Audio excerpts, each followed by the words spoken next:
Most fly fishermen using Euro-nymphing techniques struggle to consistently catch fish, either because they're using complex methods that are just outdated, and methods that are usually really don't work. So today I'm going to be showing you the 5-step process to consistently catch fish that helped me along the way these past 12 years I've been fly fishing and with my clients. And I'm going to show you step by step how to be successful in Euro-nymphing. Alright, let's get started. If you are already using a 9-foot 5-weight rod, you are already handicapping yourself. Euro-nymphing is all about having contact with your fly and having sensitivity with your rod to detect strikes faster. So a couple problems here with the 9-foot 5-weight rod is one, that you are not reaching to where you're actually supposed to be fishing, and you have to move consistently, which actually scare fish off.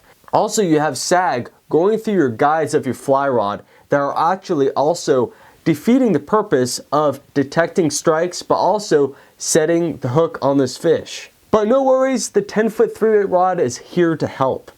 Now with the 10-foot 3-weight rod, one, you're actually reaching to this fish, and actually you don't have to move as much as if you're using a 9-foot 5-weight rod, because you're using very thin monofilament line, but also two, you're actually controlling your line better with having no sag going through the guides through your fly rod. So go long, go light on the weight, and you will be in just the right range for a Euro-nymphing setup rod. And also, of course, you can go to a fly fishing store and they'll probably help you out selecting the right rod for you. So let's go to step number 2, which I think is actually one of the most important ones, is Euro-nymphing line.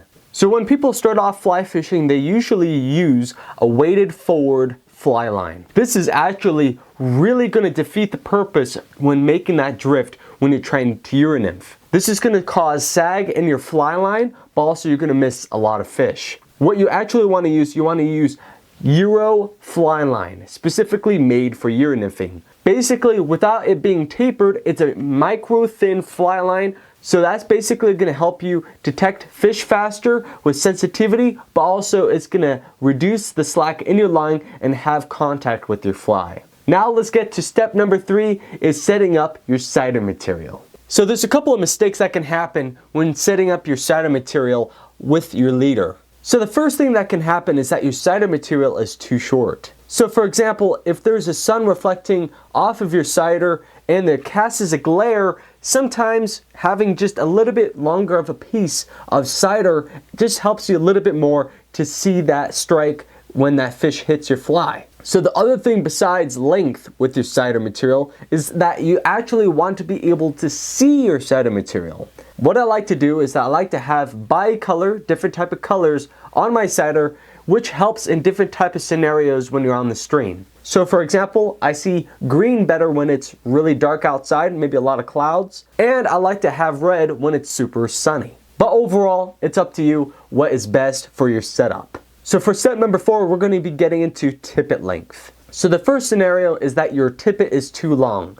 It causes slack in your line, it causes less strike detections, but also you might be actually losing a lot of fish that you might not even know that you had on. But another scenario can happen is that your tippet is too short. Now in some scenarios, either if emergers are coming off the water or if the fish are just aggressive that day and just like that shorter tippet length, hey, great, that works. Now besides having your tippet too short, how do you actually figure out what length the tippet is going to work? Most often enough, I like to keep my tippet a bit longer than usual, and the only thing I'm doing is working my way up the tippet until I find that right depth where those fish are biting. So normally I'm usually fishing 6x or maybe even 7x on clear days, but also too I like to use 5x when you have that bad water quality, either if it's muddy or overblown. So besides tippet, let's get into step number 5. Cider angle and drift control. So if you made it this far in the video,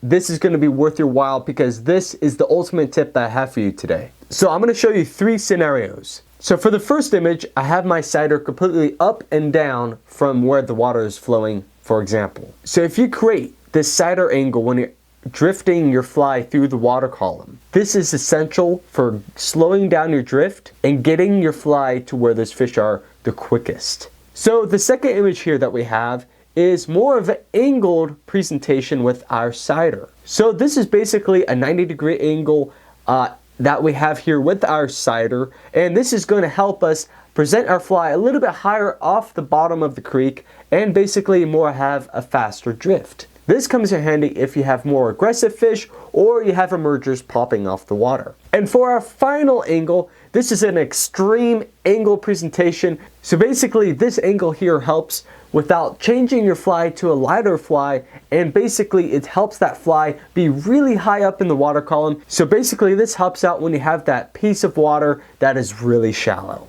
So for our closing thought, this 5-step process will help you enhance your skills with Euro nymphing and get you in the right direction. This information took me like about, I don't know, 7 to 10 years just to figure out, and once I figured this out, this has helped me so much with my Euro nymphing game. If you execute these tips and you execute this 5-step process, I guarantee you, you're going to be absolutely deadly when it comes to Euro nymphing.